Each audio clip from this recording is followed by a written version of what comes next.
guys, welcome back to the Gold Guy YouTube channel. Welcome back to my turbocharged Subaru build. It's been a while since I've updated you guys on this project, but it is still running and I still do drive it almost every day. I just turned over 100,000 miles.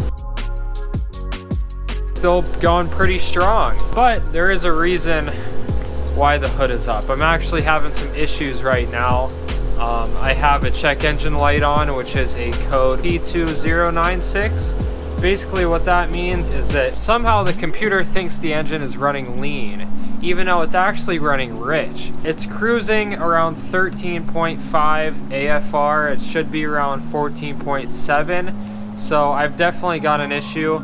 I've changed all the oxygen sensors in the last video and I thought that fixed this problem, but it didn't. There's only one thing I haven't checked on this car. Check it out. The one thing I've never tested is if I have any leaks in my intercooler piping or anything like that. So what I've done, I went ahead and made this little DIY boost leak tester, which is just a PVC end cap jammed into a coupling so that it fits tightly in this 2.5-inch silicone coupling, which bolts right onto my intercooler piping, goes down to the intercooler all the way through, back up here, back in, and then into the intake manifold.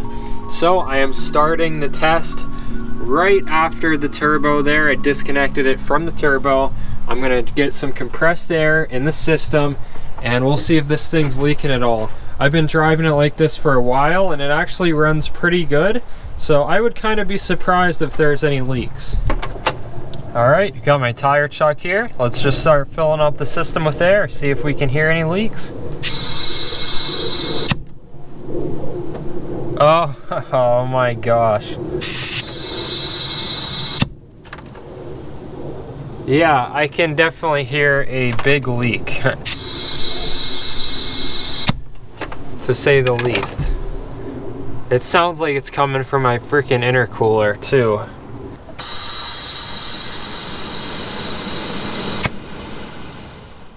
I could definitely hear my intercooler piping leaking right here. I'm gonna try to just simply tighten these clamps up and see if that fixes the leak. Wow, that clamp was so rusted that it just, there it is, it just broke. Yeah, well, there's my problem right there, or at least one of them. I'm gonna have to buy some new 67 to 75 millimeter band clamps for my intercooler piping here, and hopefully we can get these leaks taken care of. So I picked up some parts that I think will fix the leak. First of all, a 45-degree silicone intercooler coupler instead of that straight one. And then I've got a ton of new clamps because those old ones were getting rusty. One of them actually broke. So now we've got some fresh clamps. We've got a new coupler. Let's get this stuff on the car and I really hope it fixes the leak. Oh, it's getting dark now, but I got all the clamps tightened down, got the new boot on there. Let's see if this thing leaks. All right, I've got my compressor. Let's see if we can pump some air in. Still leaking. I think it's in the same exact spot. I'm gonna add another clamp to it and see if that does anything. So this right here is the pipe that was connecting those two silicone couplings on my car from the intercooler piping to the intercooler. And obviously this isn't going to seal. I had to do this because the front frame rail was in the way and it was hitting right here, so I just decided to hit it in with a hammer. Obviously that's not going to seal. So I went ahead and picked up this actually straight bead rolled good intercooler connecting piece. What I'm gonna do is chuck it in this 45-degree coupler. This is gonna connect to my intercooler, and then this is gonna go in that blue coupler, and we should be able to seal up all the leaks. So I I need to connect the intercooler right here to this blue coupler right here. It's gonna be kind of tough, so it might take a while, but I'll get this all connected here and then we'll be ready to go.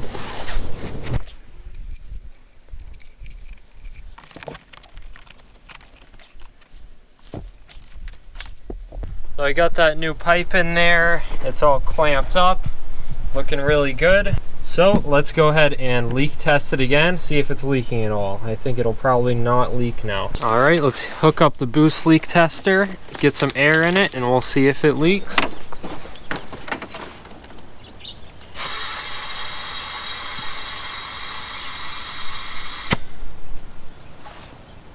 Definitely no leaks here. I think we're all good to go now.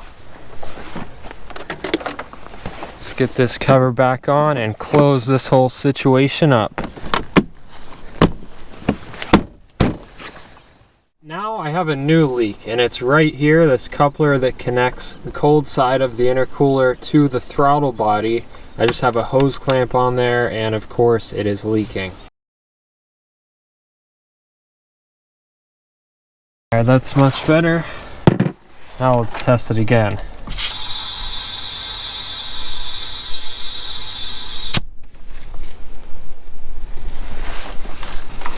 I actually do not hear any more leaks. Yeah, I think we're good now. I'm gonna pull the boost leak tester off, and then we'll hook it back up to the turbo, and then we'll be good to go. I cannot believe that my car has had a boost leak since I turbocharged it like 3 years ago. Absolutely insane. I don't know how I never figured this out, but I've always had some issues with weird oxygen sensor readings, weird check engine light codes, and I think this leak right here was the reason for all of them. It was messing up the tune, and also I did tune this car with the leak. So I'm about to take this thing on a test drive, and I don't know, it might run even worse since it's tuned with a leak. So I have no idea, guys. We just got to take it on a drive and see. It might even run better. Who knows? Let's start it up, see how it starts.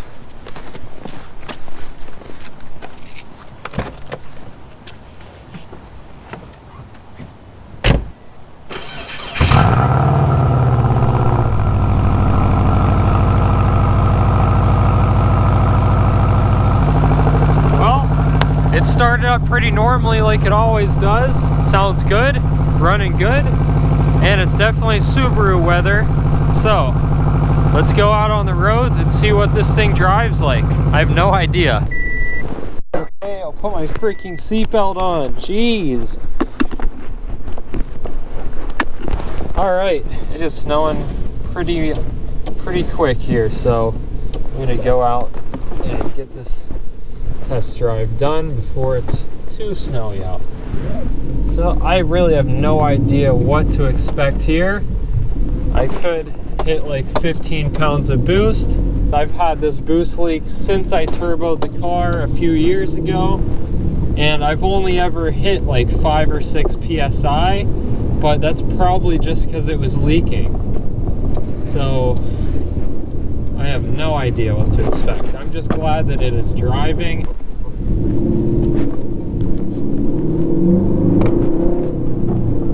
It's definitely driving a little bit differently. I can tell it's, I don't know if it's good or bad. I haven't really went under any load yet. Let's see if we can hit some boost here. We're at operating temperature.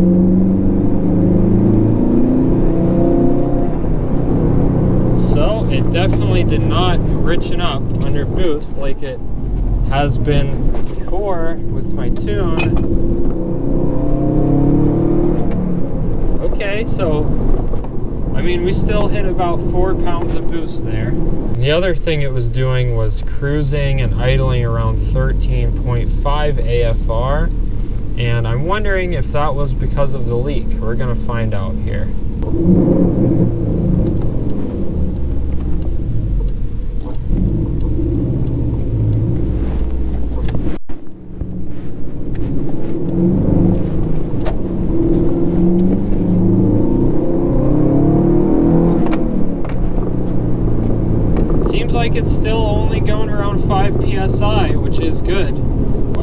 go anywhere above that until I get it tuned just right.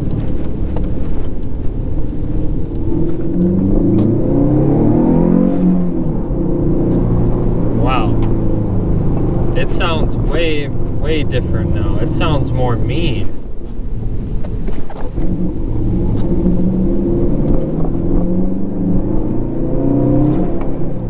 I think it's just hitting boost a lot faster now. It doesn't have as much turbo lag because half the air isn't leaking out.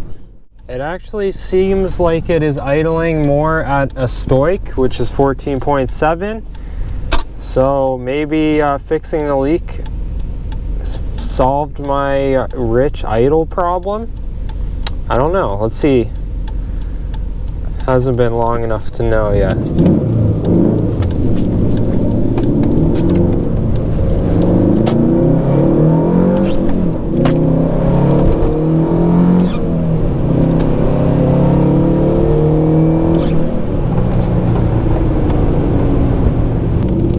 I guess my wastegate rod is adjusted correctly though, because it's still not really going over 6 pounds of boost. Fixing the leak, I kind of expected it to hit crazy amounts of boost, like 10 or 15 psi, but it's about the same. Even though that was a big leak, I guess it still didn't affect the car that much, because it's really not driving much differently at all. One thing I have noticed is that it actually kind of fumbles a bit at low speed. So like first gear, when I'm just starting out, it is not quite, it kind of bogs a little bit. So I think I'm gonna have to rescale my mass airflow sensor again now that it's not leaking.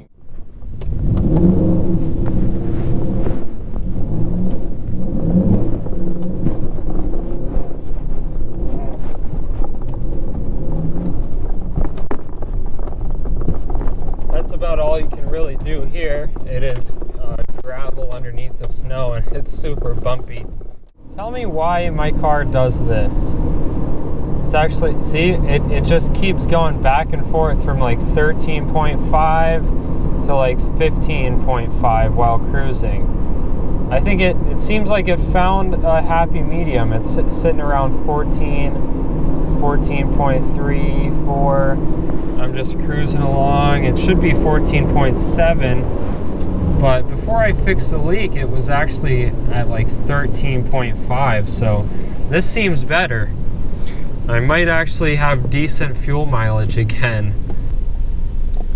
Well, I don't know. Not that much has changed. Seems like it might have fixed some things, but I was expecting a lot more. It's a little bit anticlimactic. Another thing it was doing before was it would richen up, and then I'd go into boost. It would stay rich around 11, and then once I would keep going and hit my max boost, which was like 5 psi, it would lean out. So I was wondering if that was because of that leak too.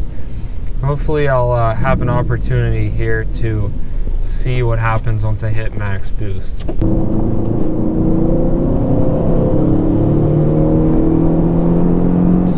There we go, there we go! Yes, it stayed rich all the way up to my max PSI, about 5. It stayed rich at 11. Fixing the leak must have fixed that. Well, I made it home safe in one piece, and it seems like the car is running really good. It's idling at a steady 14.6. Yeah, and before it was idling a lot richer, like in the 13s. It still seems like the tune's a little bit weird, so I don't know. Let me know down in the comments what you guys think of tuning a car with a boost leak and then fixing the boost leak. Like what kind of effect that would have on the car, how the car runs, because I really don't know. I think I'm gonna probably rescale the MAF sensor. I can't believe it took me that long to fix that stupid freaking boost leak. I feel like an idiot. Hey, better late than never, I guess. I don't know. I mean, it kind of sucks that I spent so much time tuning this car with a boost leak. Stupid. But it's still running good.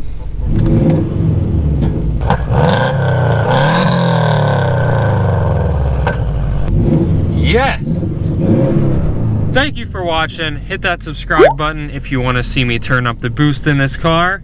Hit the like button if you like the video, and I'll see you guys next time. Peace out.